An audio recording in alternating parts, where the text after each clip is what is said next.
Sup Minecrafters, SirRobHiFi here, and as always seems to be the case lately, I'm in the nether.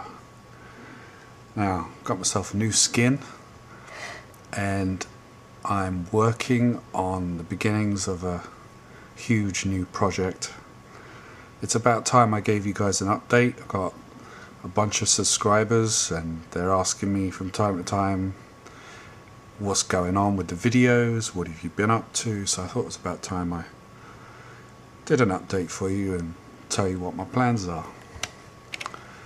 Now, as you can see, I'm making this too high area. I'm cutting out an area right up here, just below the bedrock in the nether, and the reason I'm doing that is because with the new update coming, where we're going to be able to use Silk Touch to get ice again, I realized that the ice that I already have, and I have about 20 stacks or more, is going to be practically worthless. The point is that right now it's very precious because I can still place it in the nether if I want to.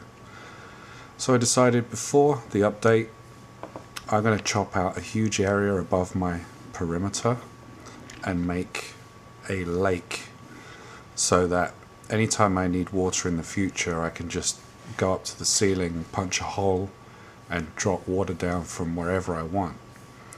One of the big lessons in life is you got to be able to will it. You got to be willing to cut your losses when you're on a project and you realize that there's nothing you can really do to salvage. You have to move on. So I've decided to relocate where my Ghast 3-in-1 nether farm is going to be.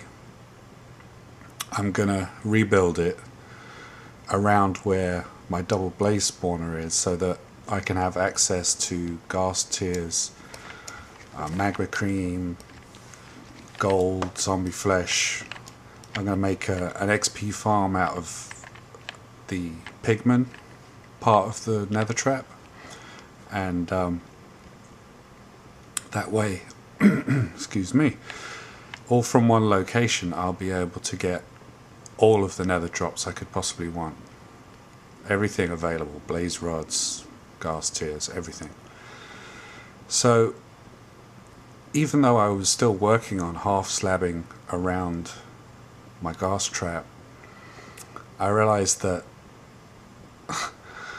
I'm gonna just have to move over here, and this corner that I'm working on now is actually down below here. It's got thousands of half slabs already done, but as I move over in that direction, getting a bit lag, there's no half slabs off in that corner, so I'm gonna have to still do a lot of mob suppression. But there's a possibility I'll be able to suppress a lot of the spawning by just letting water flow down from this huge lake. One of the reasons that I haven't used water in the nether before now is because I realized it was unintended. They didn't want people to have water in the nether, and that's why I avoided it, and that's why they broke Silk Touch for a while with picking up ice so that they could fix the code as far as water in the nether. So what's going to be happening, I'm sure you've seen, is that if you break ice in the nether or melt it, instead of it creating a water source block, it's just going to fizzle out, disappear. So we're not going to be able to do that. And the way I was looking at my Ghast farm or my 3-in-1 nether farm was I didn't really want to make something that nobody else would then be able to duplicate or make a version of in the future. But I realized that I've already made the 3-in-1 trap. I've made the full 3-in-1 version on my test world. My current Ghast trap and pigman trap works just fine. It could work better if I half slab some more. But I realized to have like the ultimate base, I'm just going to have to go with using water because I can. I mean, I saved all of that ice from when Silk Touch used to work. So I figure, you know what, I'm going to use it. And for anybody that wants to make a 3-in-1 nether farm, the only difference really between what I'll be doing and what they'll have to do is the way I have the pigment trap, which is basically the same as the Enderman farms that have been used lately. A long strip with Enderman, it's not Enderman, pigment being pushed off by piston pushers, and that technology, as it were, has been around for a very long time. But unless you use some kind of piston conveyor or a huge sort of inverted pyramid set up to funnel the pigment down to one area, which you can do, people just won't have the option of using water. So anyway, that's the plans as far as this goes.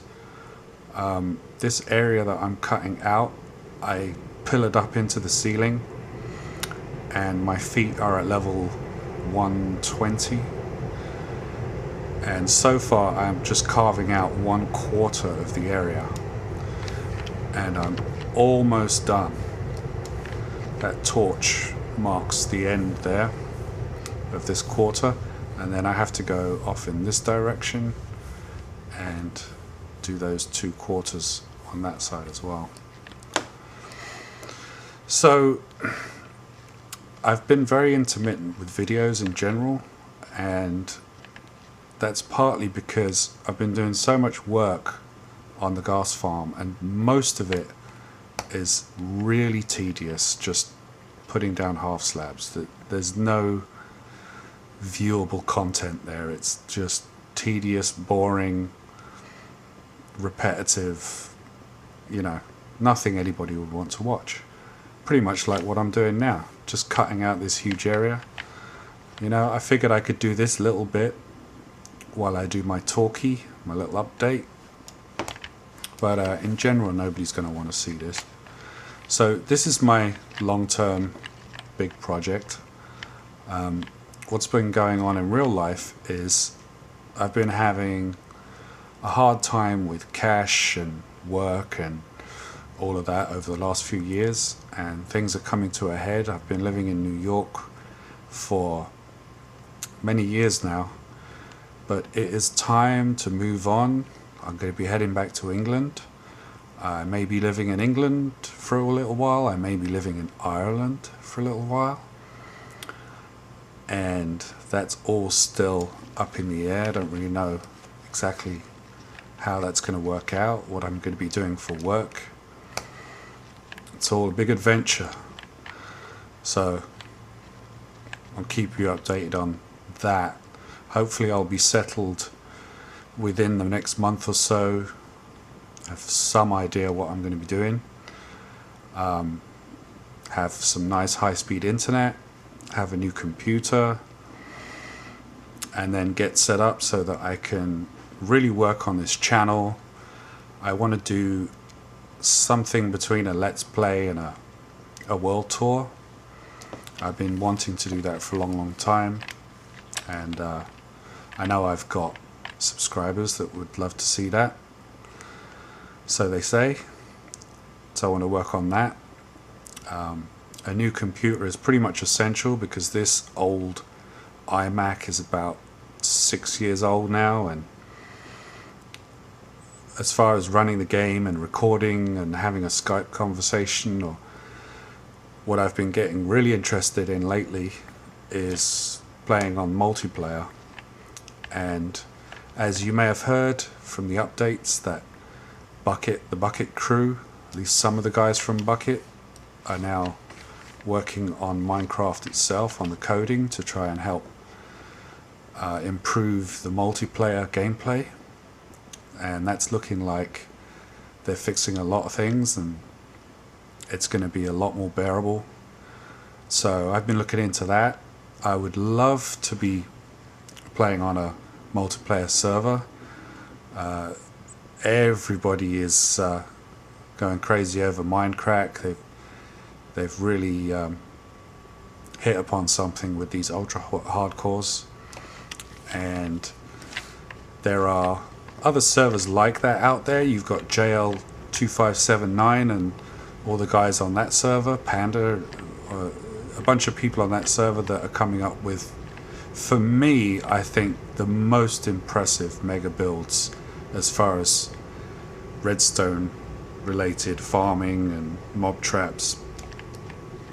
It's just, they astound me. The stuff they come up with is fantastic. They just did a video on ice making machines to make that all a little bit quicker and easier, and that stuff looks really cool. I might have to build something along those lines myself.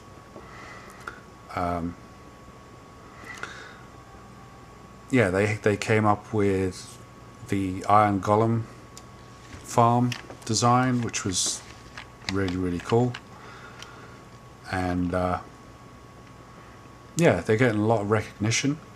Not as much as I think they deserve, but you know. Also, some of my other favorite Minecrafters like Generic B, Red Eyes, Biffa, Zumavoid, a whole string of guys. Static, who I've been watching for a long time, and yeah, a lot of these guys have all now got onto Generic B's new server, Hermitcraft, which, even though they've had a few hiccups starting up and losing the map and having to reset twice now, it looks like they're on track, and that's going to be fantastic.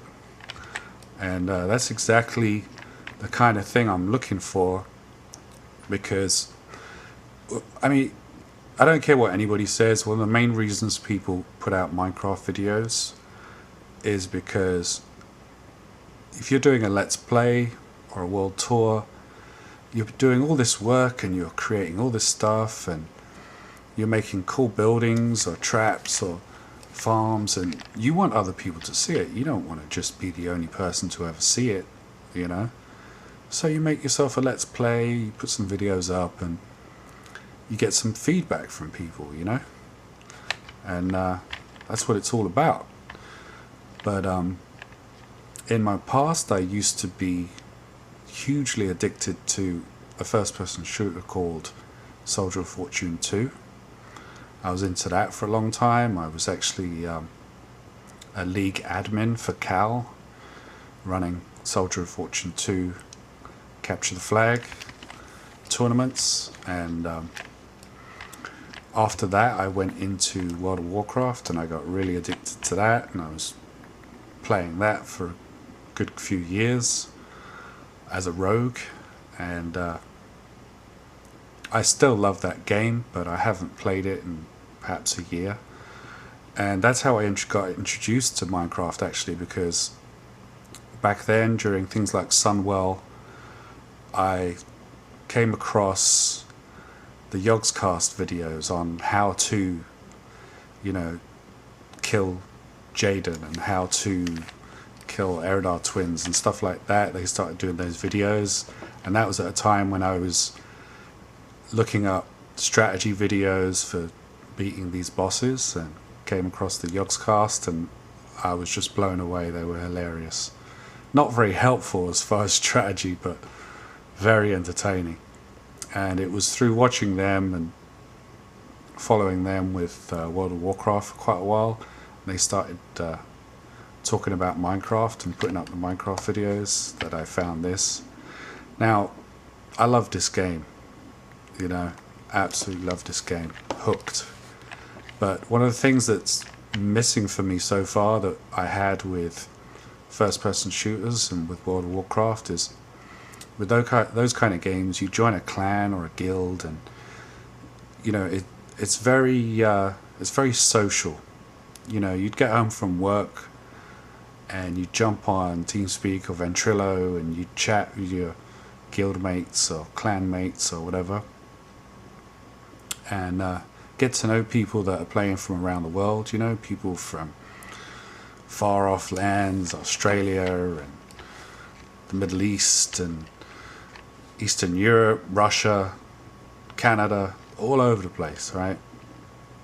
And that's one of the coolest things about the internet, the social side, being able to just play a game that you guys all like and at the same time get to know some people from different parts of the world, right? So you play in your single world of Minecraft and you just don't have that anymore. So yeah, so ideally I would like to still continue my single player world for these long-term projects, but for something like this I'd be quite happy to be doing this on a multiplayer server. And one of the main reasons why, because it's such a lot of work that if you had like a dozen people that would all put in a little bit towards it, it could be done, you know, so much faster. And you could pull off some pretty amazing stuff that one person alone would just take far too long. Like, this is going to be a really long-term project for me, because you put in hours and hours and hours and hours, and this perimeter is from the center 144 out that way, that way, that way, and that way. So it's big, you know, 288 by 288, and just doing this too high space is very time consuming. So suppressing that whole area from spawning is a mammoth job. It's not something I can do even within a couple of months, because not only does it take a long time, but it is really tedious. Now, while carving out most of this space, I've been watching, or at least listening to, a bunch of YouTube videos like Ultra Hardcore and, you know, Let's Plays and stuff, which I think a lot of people do that these days. You know, you're working on your own map, your own builds, and you'll throw on a Let's Play, you know. You don't always have to see what they're doing. You can listen in and get the gist, you know. So yeah, I've been doing that. I want to get into editing as well. Give my videos a little bit of a more professional finish, because so far it's just been, from the very beginning, it was like, you know, I kind of assumed, like pretty much everybody does, that hardly anyone's going to see this video. You know, I might get 50 views, or, you know, I might get 20 subscribers or something like this, and of course all of that has been exceeded way more than I expected. 1,200 or so subscribers, I never expected that, and I'm, you know, everybody says this, but it really is quite surprising, because although I'm proud of what I've made as far as contraptions, you know, I made the first ever automated Blaze XP farm, and I made my Venus Skytrap, which I ended up making one in my base underground, which is not very efficient, and first Ghast farm, and now the first 3-in-1 nether farm, killing magmas as well. So yeah, I'm pretty proud of the things that I've come up with, but my presentation is pretty awful, and I probably should make more of an effort to kind of make some notes before I make a video, and, you know, some talking points, and really plan out what I'm going to do. There's a lot of guys out there that I watch, say like Red Eyes or Doc M or whatever, and they put a really nice polish on their productions. You know, They may give you a little bit of a time lapse for some tedious stuff that they're doing, but you know, the reason you do that is to show that you are actually doing these things legit, because people are always suspicious when you do something huge, you know, that there's just no way that they did that legit. They must have cheated. But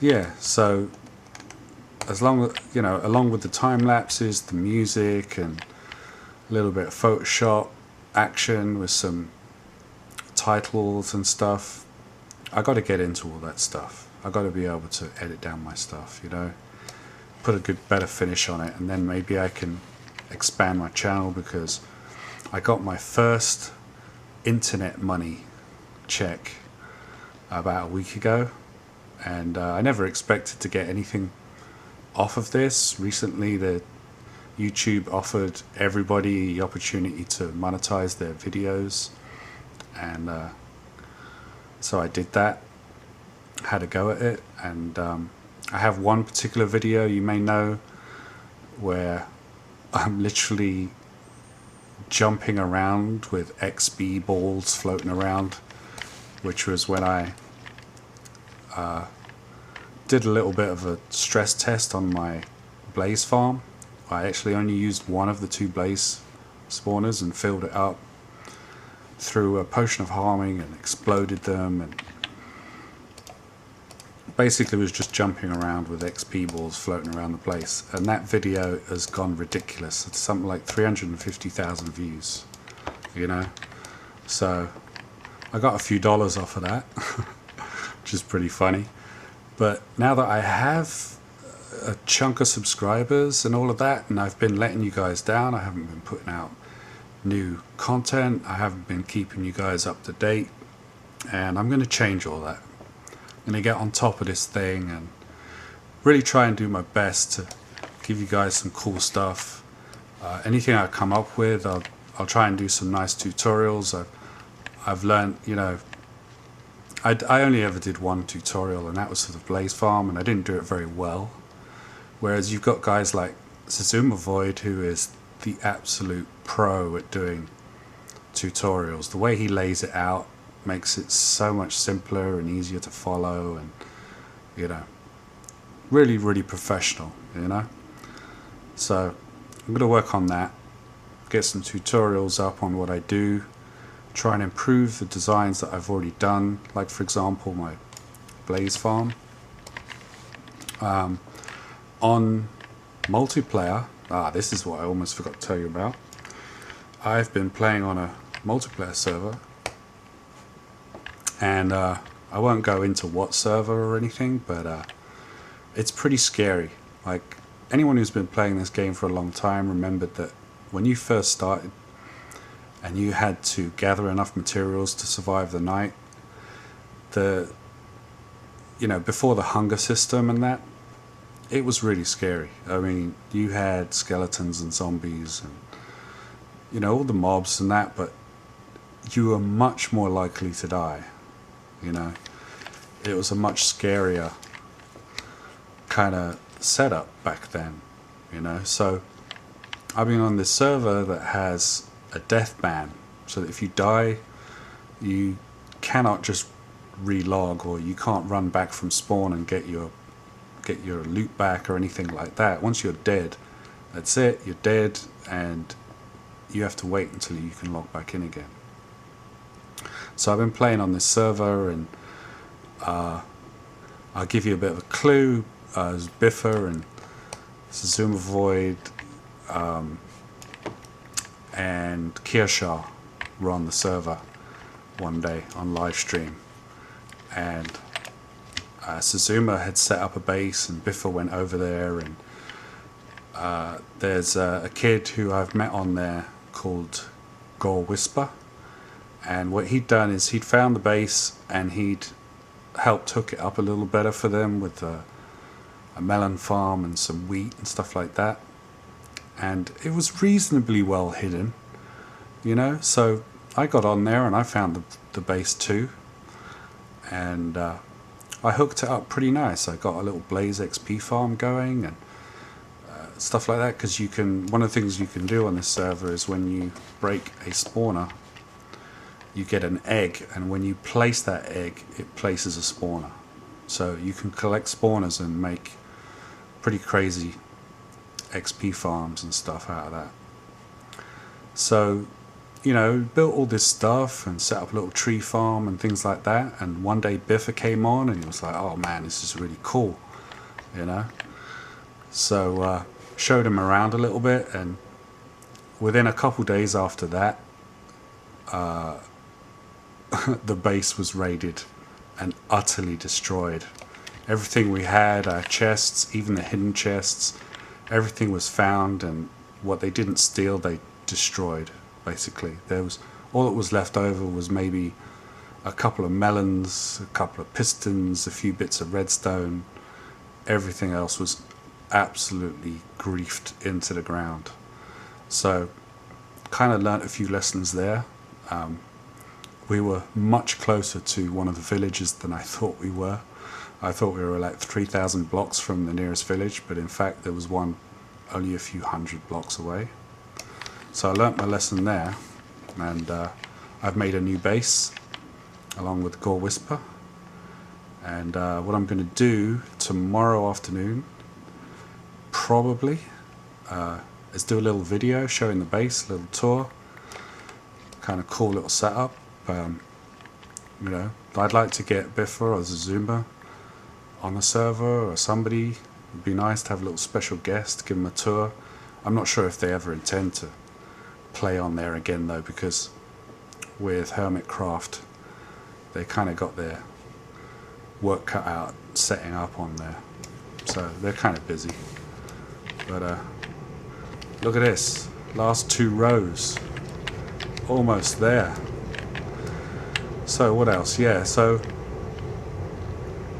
the only thing about, of course, multiplayer servers as far as public servers is you don't really want to invest too much time in working on a cool base or, you know, any kind of big builds or anything, because it's not your server. You don't have access to the saves, so anything you build at any time could either be destroyed by other players, or the server owners themselves might just shut down and that's it, your stuff's gone. You know, they may reset the map, which they do from time to time apparently, which again means you lose all of your stuff and everything you built is gone. So it's not the kind of place, although I really got into it and I spent quite a lot of time on there and building, and you know, it was more sort of mindless stuff, just sort of building stuff to get inspiration for things to do in my own world or to do in the future.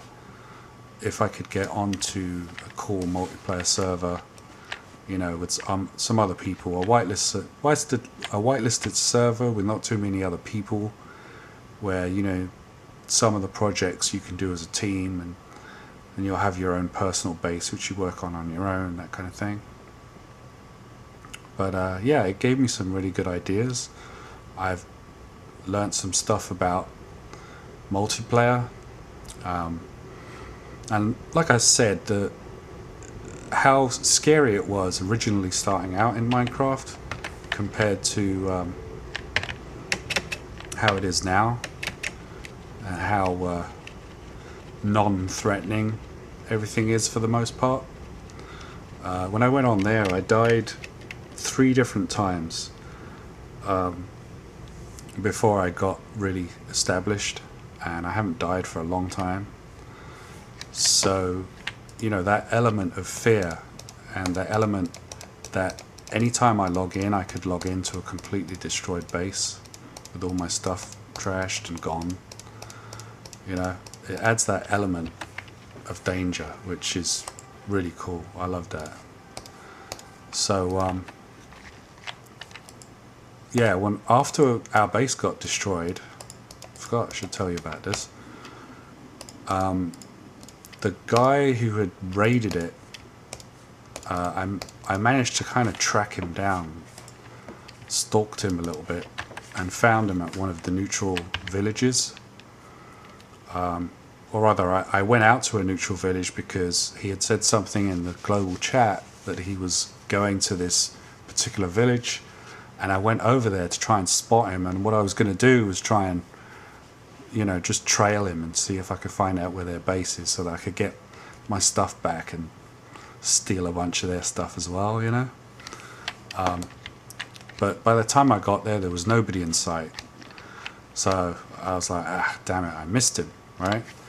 So then I started digging down around the outside of the village, do a little bit of exploring, because I was considering setting up a base right by the village, because most people, they go away from spawn and they travel really, really, really far, like thousands of blocks before they start looking for a place to set up a base. Well, I was thinking if I made a little one, right next to spawn, it's one of the last places people would look. But anyway, so I was digging around down below, and it's like, maybe it's not such a good idea. So I left. I went back up to the surface, and all of a sudden I spot the guy, and he's coming right at me. He's got diamond armor, and he's got an enchanted sword, and he's got his bow out. He shoots me, and then we have this epic battle. Now, I was already pretty established. Again, I'm re-established, so all of my gear had level 50 enchants, and I was pretty beefy. Even if I say so myself, I was pretty strong and ready to fight. So he came after me, even though he told me later that he'd actually contacted his teammates on the server, as it were, to come and back him up. He decided, because I looked like I was moving off, that he was going to attack anyway. So he attacked me, and his tactic was twofold. The first part of his tactic was his sword had knockback 2 on it, which in PvP is dumb. That's the only word I have for it. It is dumb.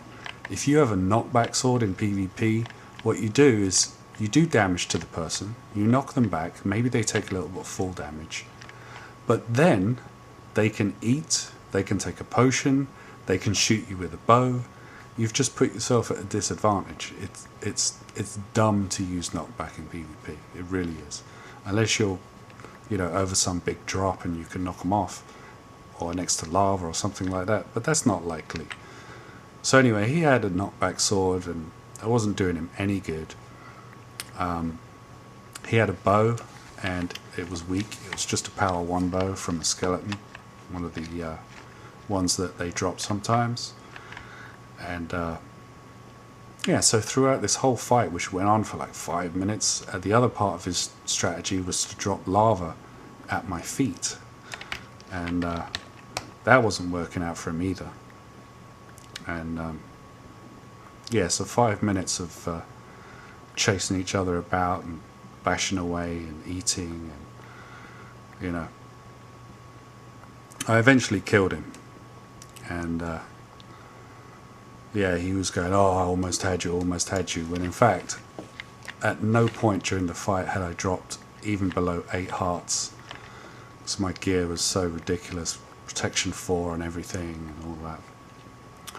But oh man, and now I know what the feeling's like for the guys on ultra hardcore when they actually meet up with someone and clash, because your heart rate just shoots up. I mean, there's a lot to lose, ultra hardcore. If you get killed, that's it. The season is over for you. You're out of the game. You're done. So on this multiplayer server, it's a very similar situation. If I die, not only do I lose all my stuff, but that's it. I'm kicked off the server, and I can't log back in for 24 hours. So yeah. So pretty high stakes, It's not just we're going to have a mess about, a bit of PvP, and if I die, I'll just run back, get my stuff, Nothing like that. No, this one is for keeps. This is like, I'm taking all your diamond gear, you know. Luckily I was nowhere near my base. I don't think anyone's going to find my new base. It's pretty well hidden. So yeah, maybe tomorrow afternoon, tomorrow evening, hopefully, I'll have a video out for you. I'll show you that base. I've got a whole string of ideas for things I need to show you. I need to show you what I did with Rob's Realm. I did do a lot more work over there, but it's semi-abandoned. I don't think I'm actually going to focus on that area. It's so far away, and one of the things I did recently with the proper release of the game, although it's not that recent now, but I pruned my world, because over a period of time I explored huge areas of my world trying to find mushrooms and never found any. I have since found Mushroom Island and got myself some mushrooms, but the thing is that I grew the size of my map way bigger than I want it to be. So I pruned lots and lots and lots of area around my base and further out. So yeah. Anyway, I think I'm gonna end it here, and where am I? Oh yeah. I think I'm gonna end it here and get back to you tomorrow, the next day. And I hope that's a good enough update for you guys. And yeah, stick around. Later.